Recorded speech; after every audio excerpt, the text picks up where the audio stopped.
The Hateshwar temple, located in Khadia, belongs to the Visnagara Nagar.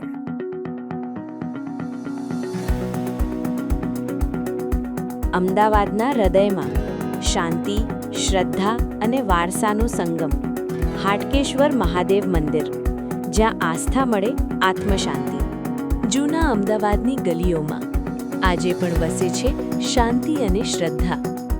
Hatkeshwar Mahadev મંદિર, જ્યાં પરિવાર સાથે મળે આત્મશાંતિ. દીવામાં ઝળહળતી શ્રદ્ધા, ફૂલોમાં વહેતી ભક્તિ. મહાદેવ, જ્યાં મન નિઃશબ્દ બની જાય છે. આસ્થા જ્યાં શિલ્પમાં ઉતરે, શાંતિ જ્યાં મનને સ્પર્શે. હાટકેશ્વર મહાદેવ મંદિર, અમદાવાદનું જીવંત વારસું. સાંજની આ રોશનીમાં મંદિર દ્વાર ખુલે છે શાંતિ માટે. હાટકેશ્વર મહાદેવ, જ્યાં દિવસ અંતે મન શાંત થાય છે.